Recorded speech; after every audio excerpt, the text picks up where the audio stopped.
Good morning, everyone. The Senate Committee on Judiciary and Public Safety will now come to order.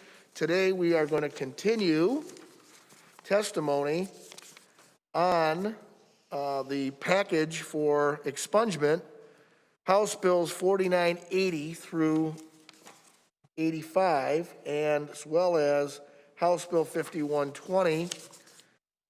And I believe we have a host of individuals that wish to testify.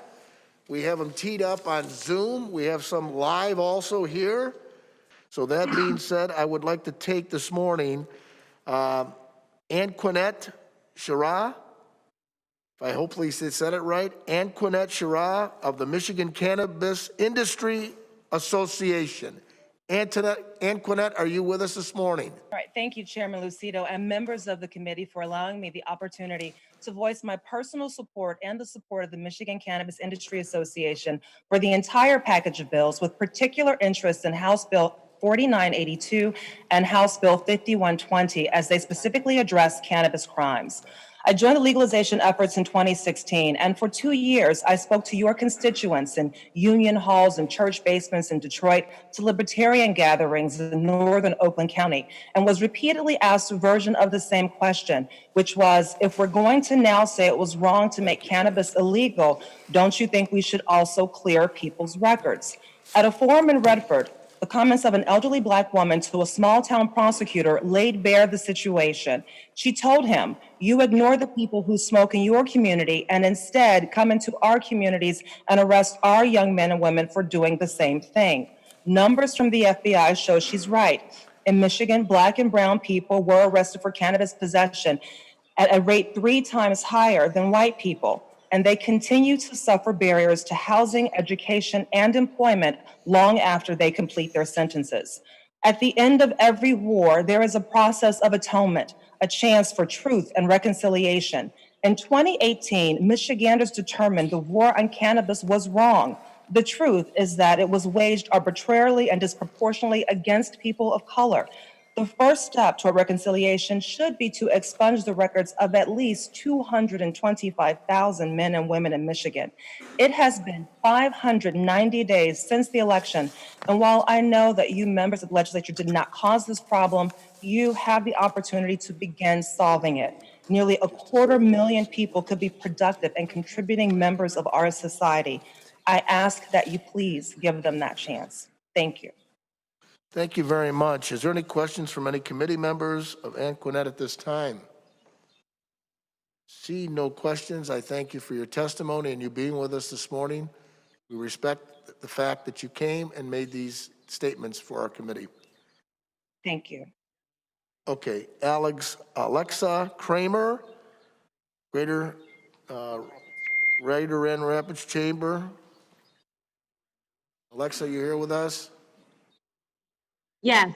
Good morning, Chairman Lucido, members of the committee. Thank you for the opportunity. Sorry we didn't get a chance to get you up last week, but we still have a lineup. Keep on coming. So go ahead. We want to get you up this morning.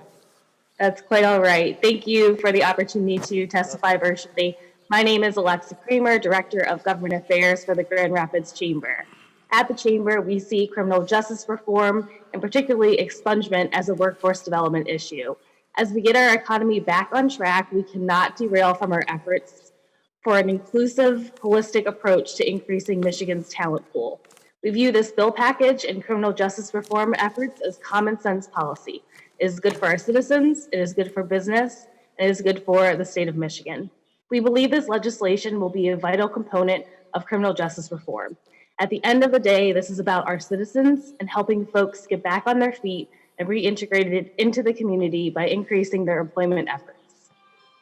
This should be the utmost priority to the government. We understand that this may put an additional strain on our system, but we implore you to do what's best for our citizens in our community.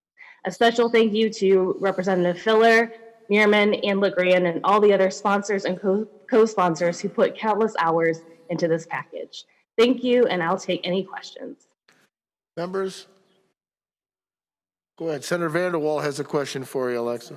Thank you, Mr. Chair, and thank you, Alexis. Hey, real quick, in your testimony, you just made a statement that it would be a burden on the system. Can you explain that, please?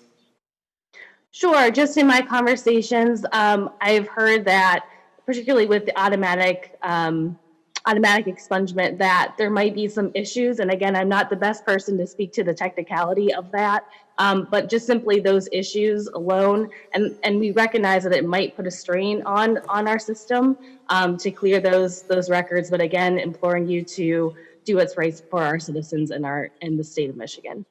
Thank you. Senator Barrett? Thank you, Mr. Chair. Thanks for joining us.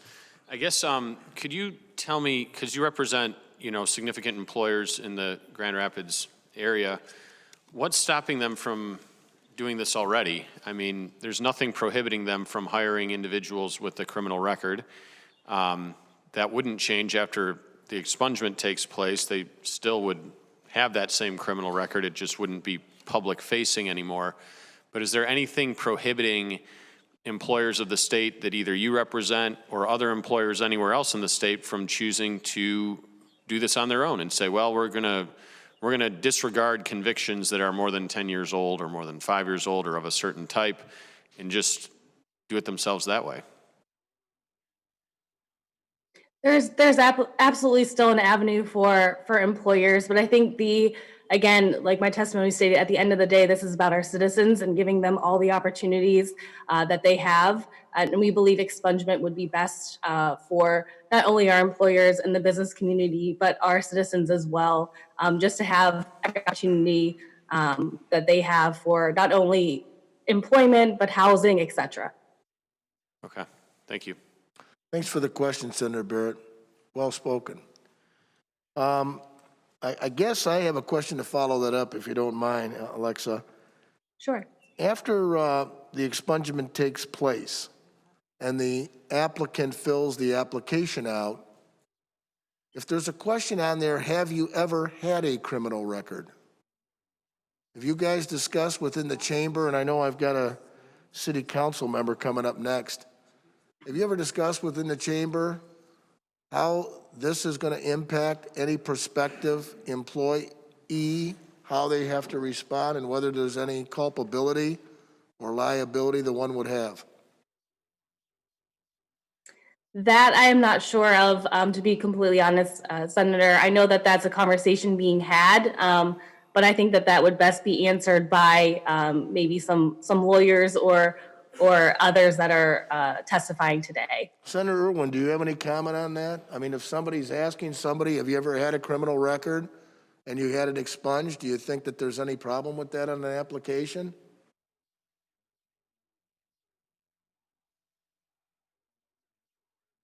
I wasn't really prepared to answer questions from you, Chairman, but I will say that what I'm concerned about is employers who are trying to end run what it is that we're trying to set up as an appropriate system for criminal records and background checks. And I think that's kind of what your question is getting at. I don't see anything that we're doing within the corners of these bills in this package that addresses that, but I think it's an important concern. I think we ought to have these individuals that are testifying keep that in mind, because ultimately, at the end of the day, if they're circumventing the employers, ultimately what we're trying to do, reunite a person that has paid their debt to society back into a meaningful, gainful employment, then we want to make sure the employers are educated as to why we did this. Thank you for your testimony. If there's no other questions of Alexa, we thank you for being here today. How about Jeff Herbsteinman, Detroit City Council? Jeff, are you with us? Yes. Jeff, good morning. Good morning, Jeff, and welcome to committee. Jeff, can you hear us? Technical difficulty. Good morning. Thank you very much. Yes, I can hear you. Can you hear me? We can hear you just fine, Jeff. Go ahead and allocute for us this morning.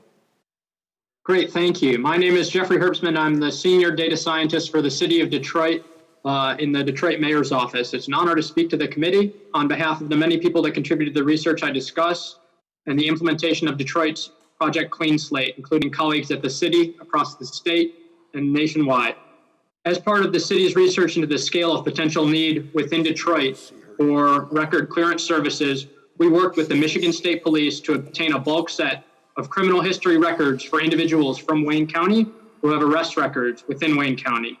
Our goal was to translate the legal requirements that are written out into a data query that could determine estimates for how many people might be eligible for setting aside of records. These records are from the same source that MSP would use to determine eligibility for record clearance in the legislation that we were talking about. So the code that I have written could easily be translated from this countywide estimate to a broader statewide estimate. That said, based on the data that I have about the number of people who reside or were arrested in Wayne County, that number for people who are currently eligible under the current laws are 152,000 people are currently eligible. And I've also been able to review the proposed bills on the agenda and go through and identify the reference offenses, including assaultive crimes, serious misdemeanors, crimes where marijuana was involved, traffic offenses, crimes involving the possession of a weapon.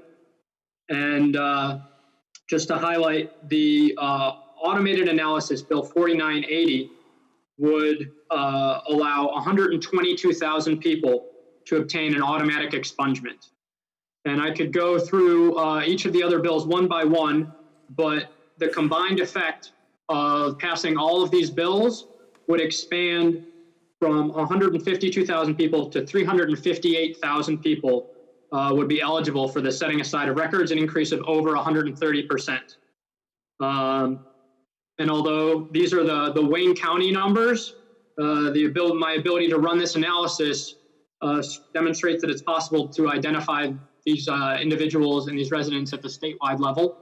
And I'd be happy to discuss any questions or answer any questions that the committee has on how I was able to obtain these numbers. Thank you, Jeff, for your testimony. I do have a question before we open it up to the committee. Has the Detroit City Council, and I know we have potentially 3 council members that are testifying today, have they looked at that 156,000 potential expungements, and have they noted how they're going to get jobs or how they can help as a council cumulatively to get jobs for these individuals that now will have potentially have their slate clean? Yeah, so I don't want to misrepresent myself. I'm from the city side, not the council side. So I work in the mayor's office, but we have Project Clean Slate, and Stephanie LaBelle is coming up, and she's going to talk about exactly that, exactly how we aim to assist people once they get their records clean in order to obtain jobs and other services within the city that they can now get. So I see that you're with the mayor's office, where the 2 other council members are Janae and Stephanie, correct? Stephanie is not a council member. She is also with the mayor's office. Thank you. I stand corrected. Well then, if we have any other questions of Jeff, committee members? Seeing none, thank you for your testimony. We'll next take Stephanie LaBelle, Detroit City Council. Good morning, Chairman and members of the committee. Can you hear me? Yes, Stephanie, but you're with the mayor's office, correct? Yes, I am. I'm the lead attorney for Project Clean Slate, which is a program operated by the City of Detroit Law Department and the Mayor's Office of Workforce Development. We offer free expungement services to Detroit residents, and I'm here on behalf of Mayor Mike Duggan and the City of Detroit to provide information that favors the proposed changes in the law. Project Clean Slate representatives are available at our career centers through Detroit at Work. We take walk-in appointments, and we also allow people to schedule visits with us. We help them with expungement in order to clear pathways for better employment opportunities. As everybody knows, having a conviction on your record prevents many things from happening in your life, including obtaining more gainful employment. An interesting statistic is that 90% of our applicants cite better employment opportunities as their reason for seeking expungement. That's definitely our #1 reason. And expanding expungement eligibility will create employment opportunities for thousands of residents, as Jeff discussed. Somebody who has a conviction expunged in 1 year after sees a 25% increase in their income. And that benefits not only the individual, but society as a whole. It increases tax revenues, decreases reliance on state aid. It also helps people with housing, education, and state licensing. I've received a lot of messages from our clients just updating me on the status of where they've gone since their expungement. One of my clients went back to school and she's about to become a registered nurse. Another is now gainfully employed at a large Detroit company. She's a single mother of 2. And after she got the job and passed the background check, she sent me an email and she said, "Thank you for allowing me to support my girls and for being part of my journey to success." And I get these messages all the time because people are so grateful. These individuals have so many barriers, and unfortunately, some of them can't proceed through the expungement process, even with our program, because of those barriers. And the automatic expungement would remove some of that. They wouldn't have to worry about transportation to and from court hearings, childcare, and things like that. So we've had 5,000 Detroiters come through our program since 2017. And out of those 5,000, only about 18% were eligible for expungement under the current law.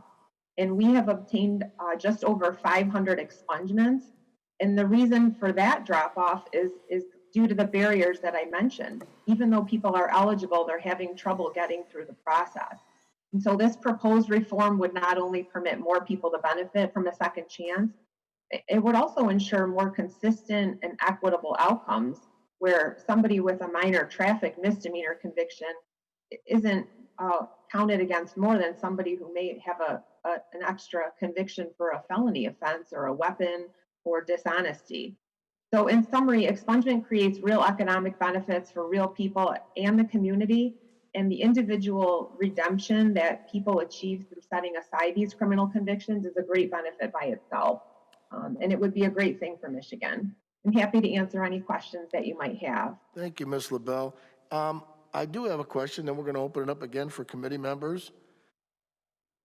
These 5,000, of which 18%, and I'm using your numbers, or 500 that actually had these records expunged, have you, or Attorney Project Clean Slate, have you charted how many have gotten gainful employment for purposes of, I guess, supporting the package even further? So that's one of the things that we are working on. Right now, we have a separate database, but we are working on linking our new database with the department, with the Detroit at Work database so that we can track their numbers. Frequently, people come into the Detroit at Work centers seeking a job, and their career advisors send them to us. And it also happens the other way. Sometimes people come to see us for an expungement, and maybe they're not eligible, maybe they are, but we also direct them to the Detroit at Work career advisors. So we try to work together because everybody seems to have both of the problems. So for purposes of educating all of the members, as well as the individuals that are here today to participate and those that are on Zoom, why is it that you don't get an intern in the office that maybe is thinking about law school, contacting those files that you had represented and asking them what the outcomes were as a result of the clean slate that they have?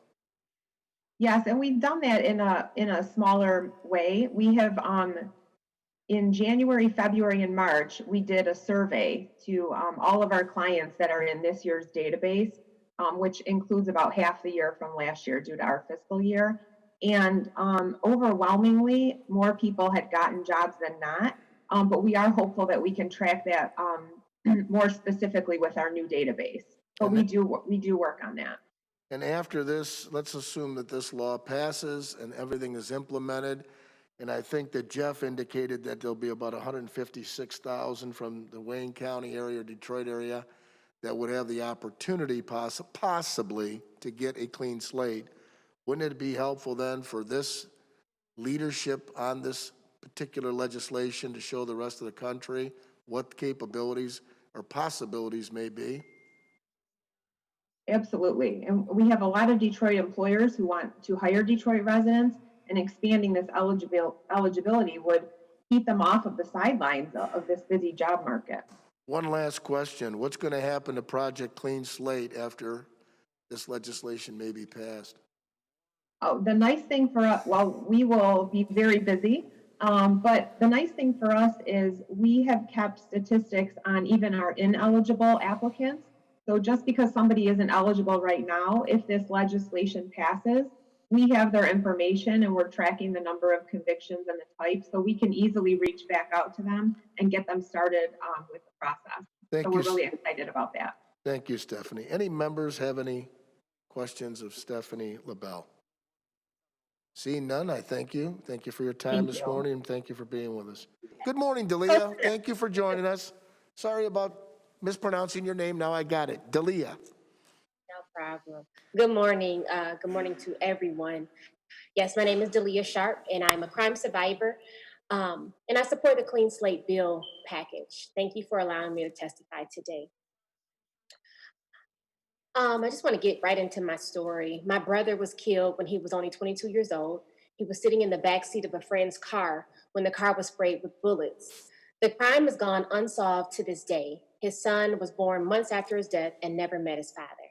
After experiencing firsthand the lack of support services available for crime victims, I started Identify Your Dream, which is a nonprofit in my brother's memory to offer grief, trauma support, and victim advocacy for children and family across Oakland County who have lost loved ones to violence. Identify Your Dream have served 600 crime survivors in Oakland County since 2015. In this capacity, I've witnessed firsthand the difficulties that returning citizens face when attempting to reconstruct their lives. I am also an Oakland County chapter coordinator for Crime Survivors for Safety and Justice, which is a network of over 40,000 crime victims. I understand better than most that crime doesn't happen without harm. People want to be made whole, and restitution is one way to make that happen. And the best way to ensure restitution payments are made is to remove barriers to people finding jobs. People need to earn money to be able to pay restitution.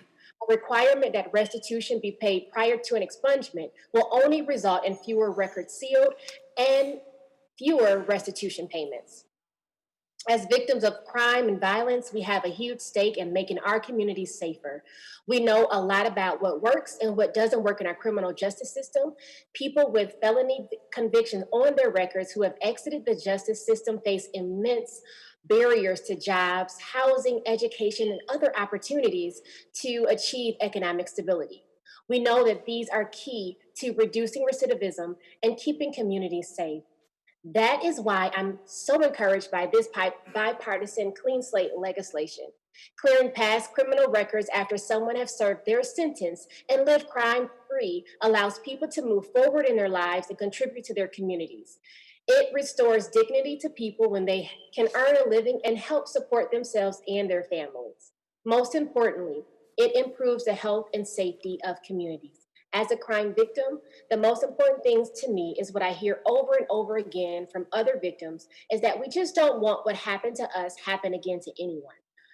Measures like this that reduce the likelihood of people reoffending are an important step in reducing crime. I urge you all, please, to vote in favor of this Clean Slate legislation. Thank you, Ms. Sharp. Any committee members have any questions? Senator Barrett. Thank you, Mr. Chair. Thank you for your testimony today, and our heart goes out to you for that just terrible situation that happened to your family. I wanted to ask you a little bit more about restitution, though. Would you be supportive of a methodology by which a victim could have the conviction reinstated if the restitution was not paid? So after the person had the benefit of the doubt, to have their clean slate provision granted to them, if they continued to not pay restitution to the victim, should there be a mechanism that the victim could utilize to say, hey, we gave this person the benefit of the doubt, we took away the barrier they had to employment, and they still have not paid restitution and made us whole, or at least not made a good faith effort to achieve that. Shouldn't there be some way the victim can exercise that? So what I hear is, if they're not able to make that restitution, it's almost applying another punishment. No, I really don't agree so much with that.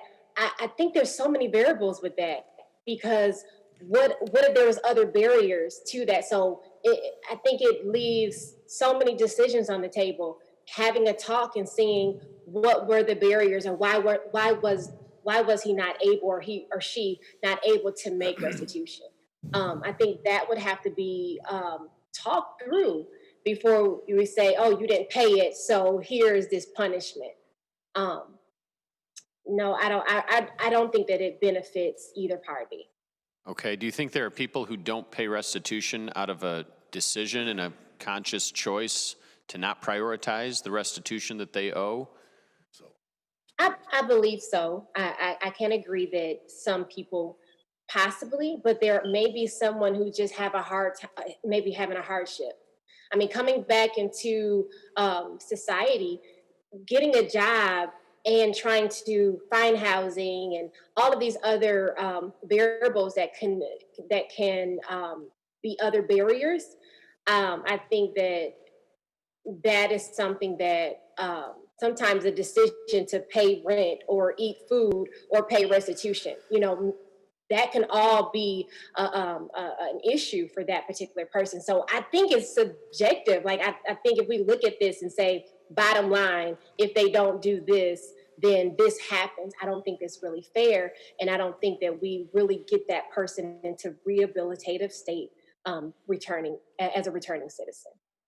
Okay, thank you, Mr. Chairman. Thank you. Good morning, Representative Merriman, and we appreciate you coming to committee this morning.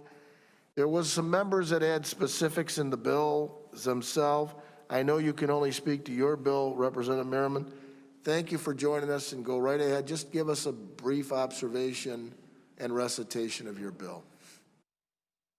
Thank you, Mr. Chair. I appreciate this opportunity to be here with you. I was not one that voted for recreational marijuana, but I believe the people did, obviously. And I think it's time then to look at our Michigan law and line it up with what the people have spoken for. And so that's the reason that I felt it was necessary to do the expungement piece for the marijuana. Is that because now marijuana is legal, both recreational as well as medical, and those that have convictions? Please join us. Representative Grant, thank you for coming in. There's a connect on these bills that says certain things that once upon a time were. I can give you a good example. When I first got in the business of practicing law, anything above 650 grams of delivery of cocaine was a lifetime sentence. And I know that those are old enough that are here remember White Boy Rick, or better yet known as Rick Wershey, who ended up going to prison now over 30 years. And now he's going to be coming out. By incarcerating for a lifetime, what we've learned was that punishment was overzealous on the crime, being tough on drugs. Now that the state of Michigan has taken the liberty of having the people decide about what they smoke and how they smoke it, today we are saying that those that have had convictions for marijuana convictions specifically, or delivery of marijuana, or possession or use, or any of the above, paraphernalia, those records will be cleaned as a result, because now society's accepted in totality of the people speaking that they've agreed that that is now legal. Is that part of the reason why you did your bill? I guess it's misdemeanors. I want to make that clear. Sure. So delivery, I don't think very often we get caught up in that. It would be something on the lines of use. So in regards to felonies that are delivery or possession with intent to deliver, those crimes now, under statute, you can go before a court and present a petition for expungement, and the judge makes discretionary calls if you have multiples. in regards to marijuana in itself, how about those that are serving time right now that we've legalized it? Should they be let out? Just asking your opinion. You want his opinion now. Jeff, I don't need your opinion. We all know your Here's my opinion. opinion, and Dave, Representative LeGrand can talk. I think we need to do what we can do. Thank you. And we've got, you know, 2 caucuses in each chamber that at some point have to agree to all of this, what's being proposed. You know what? I think this is the measure we can get to. You've been thanked.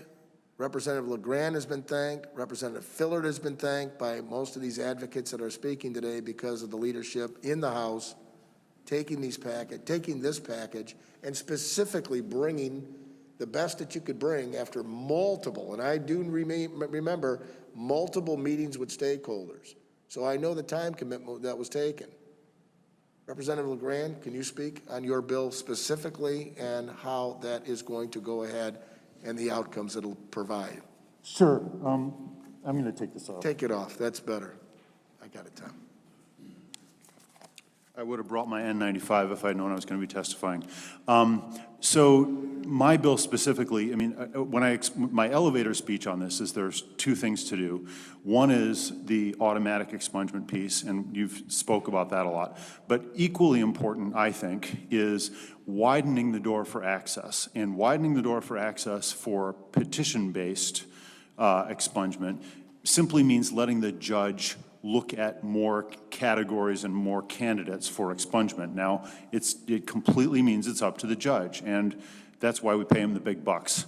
Judges get to look at somebody's history. When I did, and Senator, I'm sure you did a number of expungements back when you were in private practice, my standard protocol, I'd put someone up in the stand, I'd have them tell their life since they'd had this event. I'd let them have the opportunity to tell, you know, about how they had now were productive members of society, their family history, their engagement in the community, and then the judge would look at them and they'd be able to make the assessment. Now, if a judge didn't think that the person had essentially done enough to give back to the community to warrant expungement, they don't have to grant it.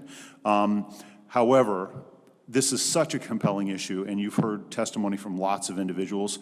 Our state is filled with people who have very sympathetic stories.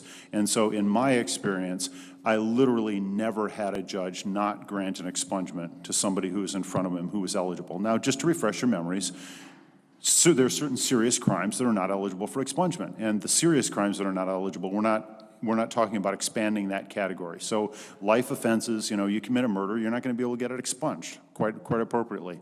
Life offenses, you're not going to be able to get them expunged. But the question is, I once had a young woman who had gone into a graveyard and urinated. And this was back before we allowed 2 expungements. You could only have 1. And so for the rest of her life, she was a Hope College student. For the rest of her life, she thought she wasn't going to be able to get that expunged because she had committed 2 misdemeanors, urinating in public and trespassing. Now, as the law stated right now, if she had also jaywalked, she'd be out of luck. You can only get a maximum of 2 misdemeanors off your record right now. And one of the things I'm very excited about and proud about in this whole package is we use a different word for low-grade offenses. We don't call them felonies, we call them misdemeanors. There's a reason we use a different word. It's because we're all, as a society, not nearly as concerned about somebody who jaywalked as we are about somebody who wrote a bad check or about somebody who committed those more serious things that we call felonies. So with a question one of the big questions for me was like, how long do we really want to keep track of somebody's misdemeanors? I mean, if they got 3 or 4 or 5, and you heard testimony perhaps already, I haven't been here for every minute of it, but driving while license suspended. Often if you get one of those, you get 8 because you're still trying to feed your family. You get that first one, you try to drive slow, maybe you take your wife's car to work, but you know, Americans have a really powerful work ethic. They want to work. Most of my clients, most of the people I know want to work. It gives you dignity, it gives you self-respect, it gives you the ability to pay back into the community. You can pay taxes. Most people want to do that. Well, if there's a not hiring sign, an invisible not hiring sign for people that's hanging in front of places of business because of criminal history, I'll tell you this as an employer. You all probably know I have a number of businesses. Well, back when I was more actively involved in my bakery, I was the guy who screened people with criminal backgrounds when they came in and talked to us, because my partners were like, I don't want to touch anybody that's got a criminal background. Like anything on their criminal history, I don't want to hire them. That's the gut reaction of a lot of people in the community. I'm not saying it's, I get where it comes from. It gets from a feeling of fear and not being able to parse out what's dangerous and what's not dangerous. They're not lawyers. They haven't been, I was a prosecutor for 7 years. I was a defense lawyer for 20 years. I know the difference between somebody who is a sociopath and, evades responsibility and somebody who's screwed up. So I once didn't hire somebody with a retail fraud first conviction, because I sat down with them and I went carefully through it, and they were lying to me through the whole interview. On the other hand, I had a kid, my best line cook, he was 25 years old. He had a carrying a concealed weapon case when he was 18. Well, he was a young African-American man living in the inner city, and somehow he got the memo that to be a real man, you had to carry a gun around. So he had a gun in his backpack when he was 18. Well, at 25, he hasn't done anything wrong. He's been, he wants to go to work. Well, I was comfortable hiring that guy. But does the average small business have an in-house criminal defense lawyer to sort through cases? No. So that's why I think it's really important to give judges the ability to screen more expansively to allow more re-engagement in society. Well, so my bill is, sorry, I probably talked enough, but that's what I'm excited about. I appreciate the stories, but at this point here, I think, what does your bill do? So what my bill does is expand from, right now we can only allow, you can only get one felony in your lifetime off your record, and I think it's a combination of 2 of anything. So you can get 2 misdemeanors or 1 felony, 1 misdemeanor, but if you get 3 of anything, you're out of luck. Okay. My bill expands the criteria for that. Okay, so as the courts have discretion, I call it subjectivity. There's no objectivity. It's real simple. You file your petition currently, members, and I'll get to you, Senator Runstead, in a moment. You file your petition currently. The petition is what's called a motion and order for expungement. You go before the judge. You serve notice on 5 different agencies, the FBI, state police, county, as well as the local and the prosecutor's office, all 5. The judge has ultimate discretion at the very end either to grant it or not. So it's just a matter of, I like this guy, I'm going to give him a chance, and I'll expunge it, or I don't like this guy, I'm not going to expunge it.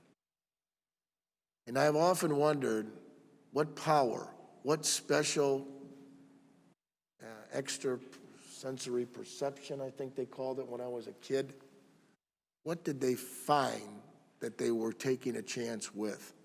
20 years later, 30 years later, or a grandpa 40 years later, committed a crime, and then started realizing, I just don't want this on my record. I made a mistake. And I just want this to go away. I've done everything the court has asked me. Why can't I have a clean slate? And I used to wonder when I'd sit in front of a judge, is there something special you want to hear from my client that would make you say yes? So I can walk out of here with a piece of paper that says granted, motion granted. And then you still got work to do, because you got to now go ahead and go serve all of those agencies to wipe their files clean. And for that, I guess we'll never know if they got the good job, because that's the outcomes that we want with this package, isn't it, Representative? Absolutely. I mean, I think all of us in this room, anytime we're talking about criminal justice, we should be talking about public safety. And as far as I'm concerned, anything that gets us more public safety, I'm in favor of. Anything that doesn't, I'm opposed to. That being said, it's a question by Senator Runstead, and I know that Senator Barrett has one, and I know that Senator Irwin has one, and I guarantee you we'll probably bring more questions, but be mindful of time, everyone, because we've got some cards I want to go through with people here that want to testify. Thank you, Mr. Chair, and I think all the testimony from individuals who are advocating for the policy as a whole is kind of redundant, because I think everyone here on this committee wants to do this. I think everybody on the committee, I have stories that I've related to people in these exact situations, friends of mine who made mistakes in their youth and went on to become very successful business owners, but still have that on their record. That's not the issue. To me, the issue is getting the bill right, because as long as I have been around, when they say, well, we're going to rely on the judges and the prosecutors, I have observed that where you are getting your justice in the state of Michigan is a huge disparity. If there's massive crime and they are just seeing a relentless number of unbelievable criminal activity versus once in a blue moon, your justice is going to be different. If they see once in a blue moon, this is the most egregious case we've ever seen in this county, and I'm throwing the book at you. And another jurisdiction, it may be just run of the mill. So the bill, to me, has to be done right. And one of the concerns I had with your bill, or this been expressed to me, was allowing all misdemeanor offenses to be wiped out without any kind of a cap. Under current law, as you indicated, you're allowed 2 misdemeanors. That would then, under your bill, be, if I got it right, unlimited. Additionally, it's unclear if an individual can get multiple expungements in their lifetime. The one conviction allowance over 10 years does seem like a limitation, but there's a lot of offenses that are over 10 years. And the concern would be allowing a criminal to say, well, you know, I've got this expungement for this felony, I better not do that one, but geez, you know, these over here, I could get expunged and removed later, and wondered how you respond to that. Well, to take the last point first, I think to understand how most people commit crimes, I mean, I sometimes say we build our system for sociopaths and then we apply it to everybody. The idea that there's a criminal mastermind out there saying, I've had a bad check expunged, so now I better go sell drugs. I really doubt that there's, you know, a person on the planet who's going through that calculus. In my experience, and this is 30 years working in the justice system, people who commit crimes, about 80% of them know it's wrong, they take it back if they could, and they're sorry. Even the ones who don't feel that way, a lot of it was impulsive. I mean, crimes are quick. I could, you know, walk over and punch you right now. What would it take, 2 seconds?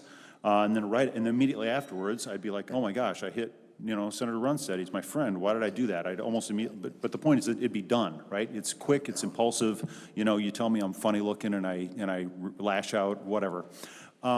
So the idea that people are going to commit crimes and think about the expungement process before they commit the crime, I don't think is a real concern. I think that the reason I put in what I called the fool me once exception is because when I looked at life, I thought, all right, take a crime that none of us are really scared of. Say embezzlement. Embezzlement doesn't, like, you know, do trauma to the. It can be a breach of trust often. I mean, I've had people embezzle from me, but it's not the same thing as an assault of crime, right? But how many times do I want to let somebody get an embezzlement and then get their record cleaned up? For me, the answer is once. If they do that crime and they get it cleaned up and then they go and do it again, then we got somebody who's got a problem. And that person we ought to be able to keep track of, because I don't want them hired by a dentist office after they, you know, stole $100,000 from me. So the reason I zeroed in on that only one of a specific charge crime was because it was, for me, that passed the smell test of, I don't want somebody who's a repeat scofflaw to be able to get something expunged. Now, the reason it's specific that way is because my likelihood of, say, punching you is different than my temptation to, say, embezzle, right? And so I don't think you get people who are serial puncher embezzlers, to put it simply. I mean, I've had a number of clients who embezzle multiple times, and I want to keep track of those people. I've seen people who get in lots of bar fights. I want to keep track of those people.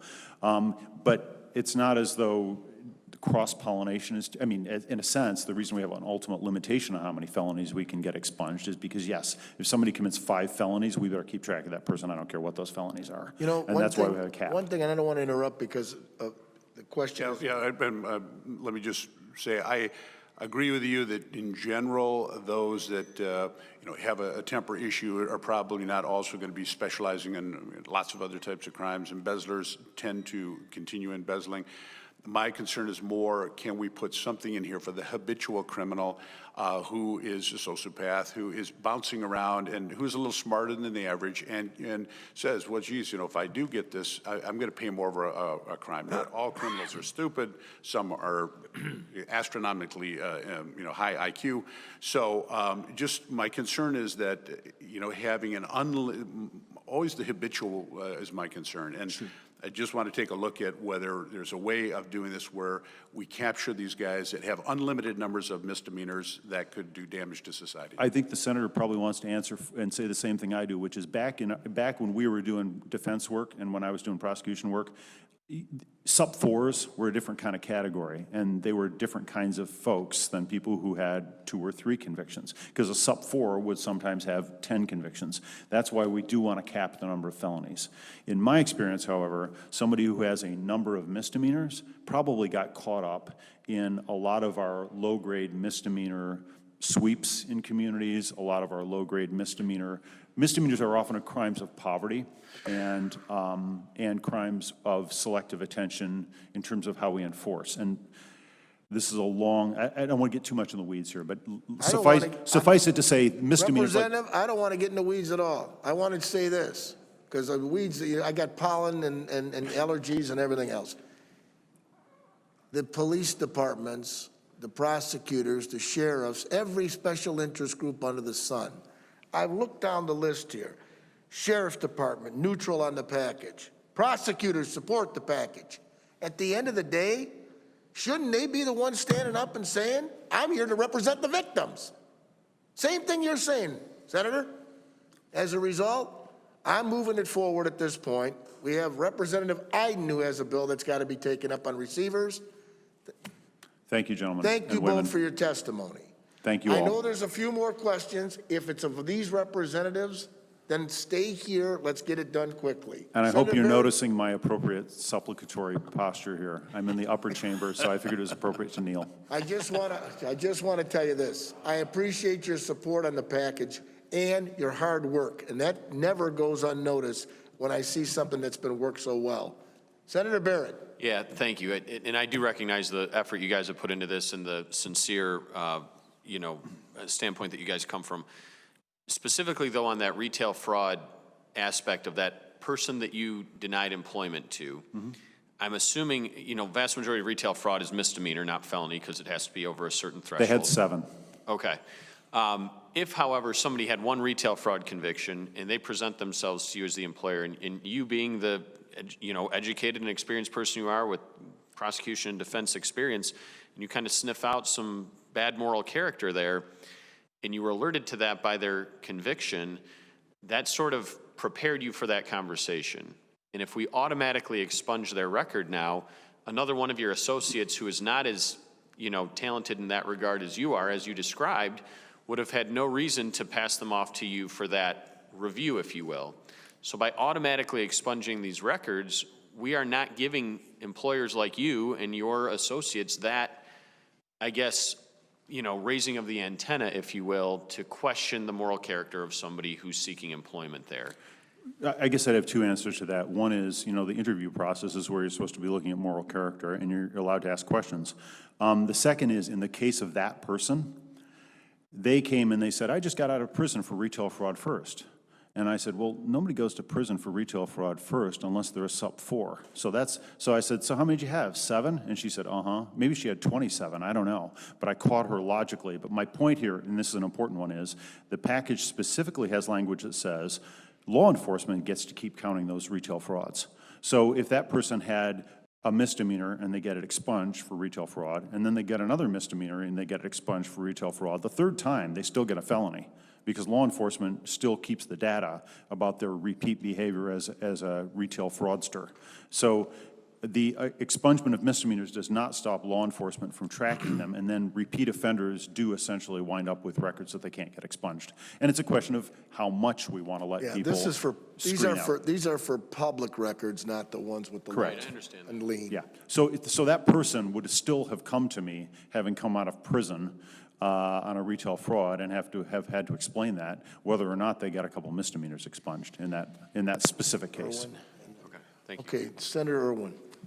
Thank you, Chairman. I have two brief questions for Representative Merriman. First, I want to thank you very much for this bill. I think it's going to help a tremendous number of people, and I appreciate you extending yourself to work on this and all the hard work you've put into it. You mentioned that this bill would address convictions for use and possession, and I think that some of the discussion elucidated, sort of that there are other crimes related to cannabis that are not included in the bill.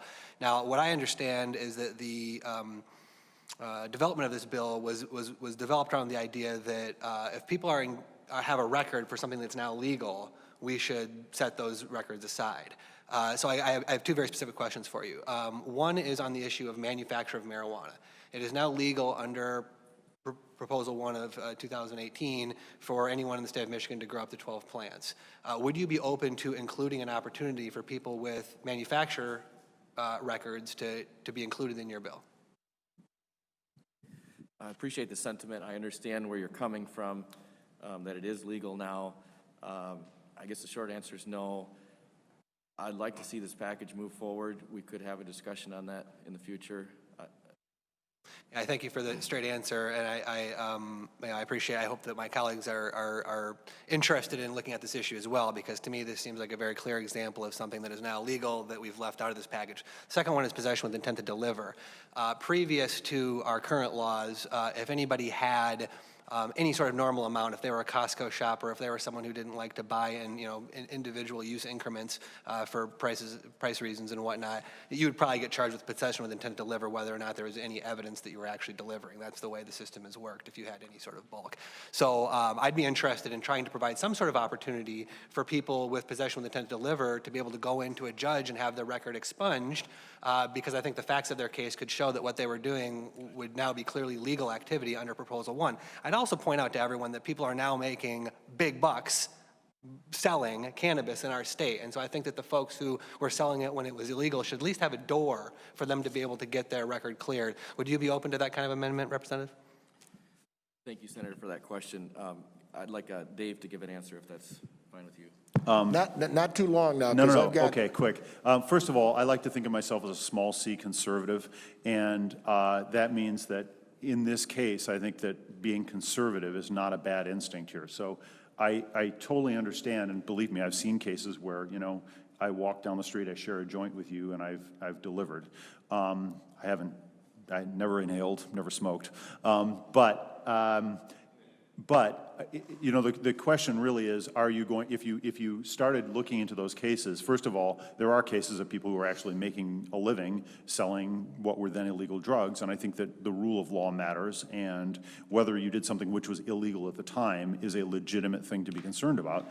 The second thing is, we're not saying that those cases aren't eligible for petition-based expungement. It's a question of whether you're doing it automatically. And you did for a moment there say facts. Well, the minute you're getting into facts, you're getting away from an automatic mechanism. So I think that we might have there might be a way to craft in the future some kind of middle ground for that problem. But my simple answer is automatic things ought to be kept fairly clean and simple.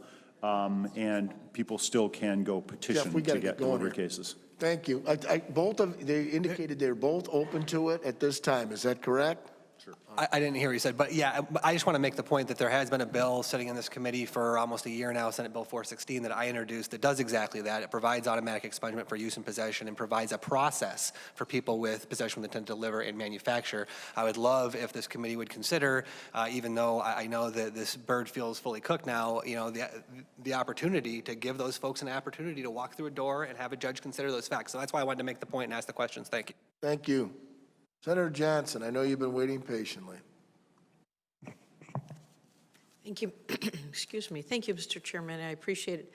And I appreciate and admire what you're trying to do. I think it is important if somebody's made a mistake and they don't have sociopathic tendencies that we try to help them. I do have some areas within the bill that I have my staff working on that we would like to see some changes, and I largely agree with Senator Runstead. My county, Oakland County, I used to be the clerk register, and the clerk's office called me not until yesterday, so that's why I haven't talked to you about it before, and she's texted me again this morning. They believe that it will cost Oakland County, and we have about 1/10 of the population of the state, approximately $3 million. And she's a very honest, hardworking person. Could be wrong, but it's what they believe, and I think that that issue needs to be looked at, as well as, even if it's $2 million, the Headley implication, who's going to pay, how we're going to pay, and where the money comes from. But again, I do want to thank you and tell you I admire so many things come not from a place that's just to help ordinary people, that it comes for what I consider special interest, and I believe yours comes to help people that have just simply made a mistake. So thank you for doing that. I appreciate it. Gentlemen, before you even start to respond, I don't want you to, because here's why. This is something that doesn't deal with your bill. The cost and or the technology is something to deal with individuals that are bringing hardcore figures on how they got to those facts. I've asked my county the same thing. And unless they come to me pen and paper in hand, I can't bring it to somebody who's going to say that is correct or incorrect. Thank you for your testimony. Madam Clerk, would you call the cards, please? And we're going to get back to where we are. On the Clean Slate issue, we have John Meyer representing Abcor Industries. John, please sit down and go ahead and share your thoughts with us this morning. Good morning. Thank you, Mr. Chairman and committee. My name is John Meyer. I'm representing Abcor Industries. We are a wood powder coater in Holland. A couple years ago, we had 7 employees. The year after, we had 20, and last summer, we had 100. We are a growing company, and about half of our workforce is made up of returned citizens or people that are currently on probation or parole, and we actually go work with the MDOC. And like on July 2nd, I have a guy paroling, and he starts on July 6th at Abcor. So I just want you guys to know, we have people that'll drive 50 or 60 miles round trip just for $14 an hour because we'll hire, people with baggage, right? I have people that drive from Muskegon every day, or Grand Rapids, or Allegan. And so when they come and I do all the human resources and I interview them, I don't have applications or anything like that, but I can see a gap on a resume and I can put it together that clearly, they were unemployed for whatever reason. We have people, when I give them a job, that will live in our parking lot and shower at the truck stop because it's not just about jobs, it's about housing. And people come to me all the time. I write letters of recommendation and reference and everything like that to try and help people to get them anywhere. And I've got 4 guys. I've got 3 of the guys that live with me in my personal house work for Abcor because they can't live anywhere else. Hey, John, can you tell me, where is Zeeland at? I don't know where it's at. Zeeland, it's right by Holland. By Holland? Yep. And the next thing is, real quickly, we appreciate you coming here, and I'll tell you why. You're hiring individuals that have these records right now, right? Yes, sir. You've had success. How long have you been doing this? I've worked for Abcor for 2.5 years. So. And have they been doing this before you got there? They have, yes. Okay. Anything else you can add? I mean, virtually we see what you're saying. You're advocating for the Clean Slate package. Absolutely. We consciously and deliberately support this. And if anybody has any questions about anything that I said, I invite them to. Thanks for being with us this morning. Madam Clerk, please call the next card. Thank you. Hakim Crampton, representing Just Leadership USA. Morning, Hakim. Welcome to committee. Good morning. Good morning, committee. Thank you, Chairman. I appreciate this opportunity to come speak. Once again, my name is Hakim Crampton, representing Just Leadership USA. We're a national nonprofit organization based out of New York. We focus on leadership development and training for formerly incarcerated persons in order to develop their opportunities to be effective in advocacy work doing criminal justice reform back in their home states. Our motto is those closer to the problem are those closer to the solution. However, they are those furthest from the power and resources to actually do anything about what they lack in advocacy. Over the last year and a half or so, I've been working directly with the communities on understanding how communities are impacted by criminal records, how families are impacted, how children are impacted by criminal records, and how persons with criminal records themselves are impacted. We traveled the state of Michigan to 9 different major cities, getting input and data, and then sharing that input and data back with House representatives, specifically including Representative LeGrand, who we are very grateful for continuing to work hard on this bill. But I'm not necessarily here to talk about that particular work. We talked about that work in the House. I'm here to talk about one of the most essential parts that's missing from this bill, and I know you're not really considering adding things to this bill, but as a person directly impacted by the criminal justice system, having spent 15 years in prison, having now been out for 14 years, so therefore having a conviction that's over 29 years old, I have to speak on this as an advocate for a huge segment of the population that will be that is impacted by having a criminal record, but will not be impacted by this bill, and that are those that are excluded, such as myself. I would never be able to qualify for expungement under this bill package because I do have a conviction that is considered a lifeable offense, a first-degree murder conviction out of Milwaukee, Wisconsin in 1991, in which, however, I was wrongly convicted, sentenced to 45 years in prison, got my conviction, or I didn't get my conviction overturned, but I was fortunate to get my release with the help of the Wisconsin Innocence Project. I remain on parole 14 years later, but yet, in spite of that, Governor Gretchen Whitmer appointed me last year to a 4-year term as a commissioner on the Michigan Indigent Defense Commission, making me the first formerly incarcerated person appointed to a state commission of that magnitude. That speaks volumes to the type of people, not just me, but there's many people like me who have gone to prison, who have the type of crimes or convictions that will never allow them to ever have the freedom, an opportunity to have access to housing and employment because of such a serious conviction on their record. When is there an opportunity for people like me to come back before the legislation, come back before the courts and say, hey, I've been out of prison over 14 years. Sure, I have an offense that is considered to be a conviction of great magnitude, of serious nature, but yet I have demonstrated to society, to my community, to my family, that I have demonstrated enough moral fabric that the governor of a state would appoint me to a commission of significance as the Michigan Indigent Defense Commission. That's how valuable it is for people like me who will not qualify for this expungement package to be considered. Something of that nature needs to be considered in the future, and that's why I wanted to speak today. Hakim, I got a question because we're going to start. Thank you for bringing your testimony, first of all, and thank you for enlightening us. But Milwaukee is where you had your conviction for the life offense, or up to a term of years of life, correct? Yes. And I don't know if you know this, but our court system doesn't have jurisdiction outside the state of Michigan. If that conviction, if they had this package in Milwaukee, you'd be able to go into the Milwaukee courts and have it expunged. We don't have a long-arm statute in the state that will claw back a conviction from Milwaukee to bring it into Michigan and said, we're going to go ahead and discharge that conviction. It's only for those convictions in Michigan that we have jurisdiction over.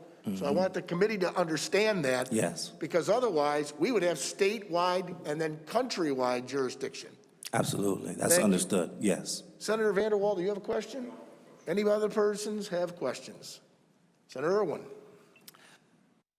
I want to thank you for coming because you have highlighted an issue that I haven't really had an opportunity and a platform to talk about in this committee, which is that this proposal, while it's good and will help many, many people, and I'm generally supportive of it, leaves a tremendous number of folks out. So what you're saying, sir, is that, not for you individually, because of course your conviction is from Milwaukee, but what you're saying is that someone similar to you, who may have even been wrongly convicted here in Michigan and may have even been exonerated by the Innocence Project here in Michigan, wouldn't get relief from this bill because of the nature of your crime and because we have exempted so many crimes. And I don't know if I'm going to be able to convince or persuade any of my colleagues to vote in favor of expanding these bills in any way.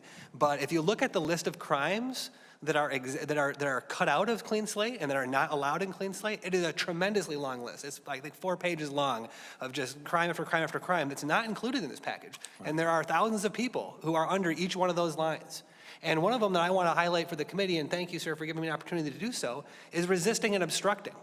Particularly in light of the events that we've seen recently. We know that oftentimes people are charged with resisting and obstructing arrest in circumstances where they were really the victim.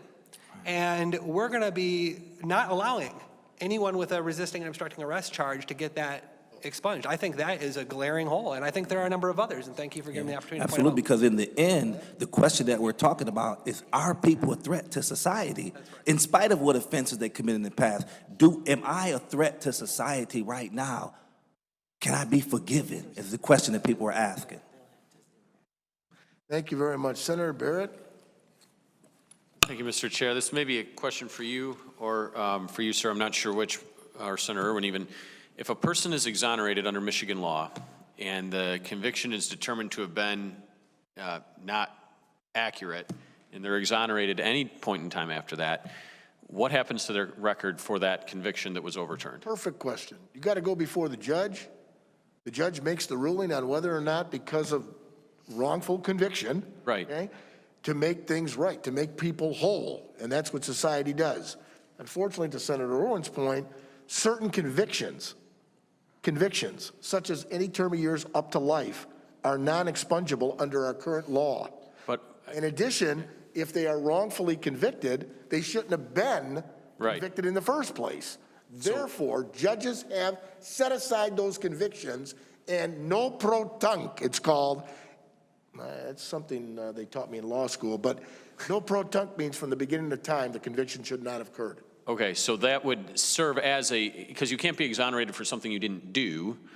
Therefore, if you are wrongly convicted, and let's say through DNA evidence or some other situation is determined that you are exonerated altogether, that would not continue to be on your criminal record once that exoneration is made final by the court. As long as you go back to court and clear the record non pro tunc from the beginning of time. Okay, so I just want, okay, thank you. And then my question for you, sir, is I completely understand and can, appreciate the idea that we should not be incarcerating people who are not a danger to society, and we shouldn't continue to plague them with some type of burden. But let me ask you this hypothetical. Man comes home, married to his wife for 35 years, comes home and finds his wife in bed with the neighbor, and in a heat of passion kills either his wife or the neighbor in bed with his wife. That man is not a serial killer. They're not somebody who's likely to go out and reoffend. They're not somebody who's likely to go, commit a spree of violence or criminal activity or anything like that. Yet they killed someone and they serve a penalty for that. I don't think we can justifiably say the only standard we have in criminal justice is whether or not you pose a threat to society. Because in that situation, I think we can agree that this person who had no criminal record is, well outside of the age of likely criminality and violent crime and everything else, has never done anything criminally before, still committed a grievous act against another person. And so I think we have to balance not just the whether or not you're a threat going forward with the penalty associated with violating the social compact and the laws of the state. Do you agree with what I'm saying? Absolutely, I understand that. And for me, the final question to that is, when is the punishment over? If the person did that offense, went to prison and served 20, 30 years, and they've come home, have they paid their debt to society? If they have paid their debt to society, are we as a society prepared to accept that? That's, to me, the question. And that's what we haven't been accepting. We haven't been accepting someone's having completed their debt to society. And so we're saying, no, you can't get housing, you can't get employed because we consider you to still be a risk to our society. When have I paid my debt off? Thank you. All right, why don't we get Tom Boyd last? Sarah, would you please come up? Thank you. I just don't want to break any rules with the COVID and everything else. Thank you. Good morning, Sarah. Thank you for being patient. It's been a long morning. Yeah, thank you for letting me testify as a little last minute. So my name is Sarah Noon, and I'm a part of a student organization called Students for Sensible Drug Policy. It's a nonprofit international student organization dedicated to bringing young people of all political ideologies together to discuss and have honest conversations about drugs and drug policy. We know that expanded access will expunge low-level offenses for those who have not the means necessary to pursue the process. It usually costs around $3,000 to $5,000 to pursue the current expungement process in Michigan. And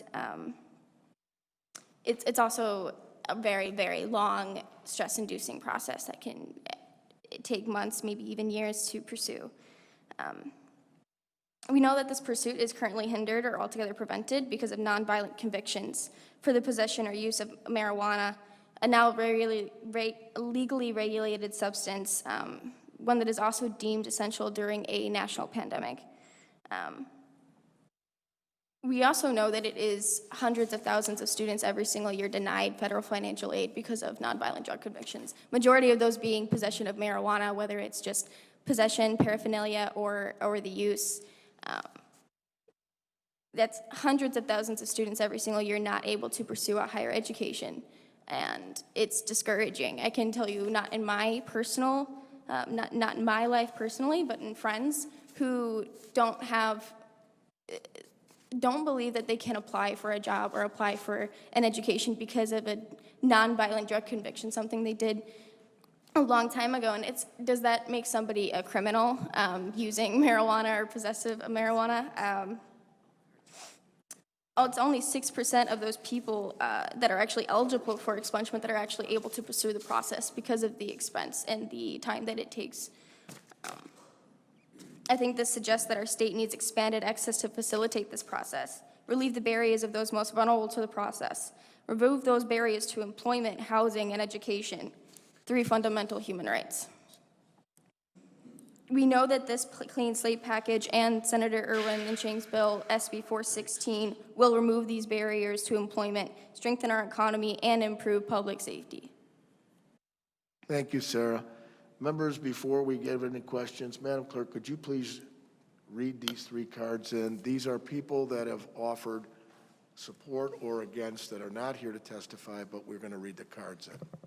Michigan Coalition to End Domestic and Sexual Violence is in support of House Bills 4981 through 4985 and opposed to House Bill 4980.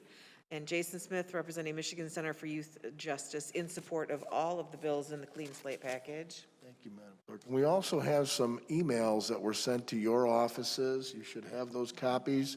We will receive those by the clerk and consider those as read, as the time permits. Is there any questions as any members have for Sarah? Thank you, Sarah, for coming here and sharing your testimony. Judge Boyd, would you mind? I know that you're a real fan of the committee and we're a real fan of yours. Could you mind being lead off next week with us? We'd appreciate that because we've got 3 minutes to get down to this session. So, members, if there's no further business before the committee, we stand adjourned.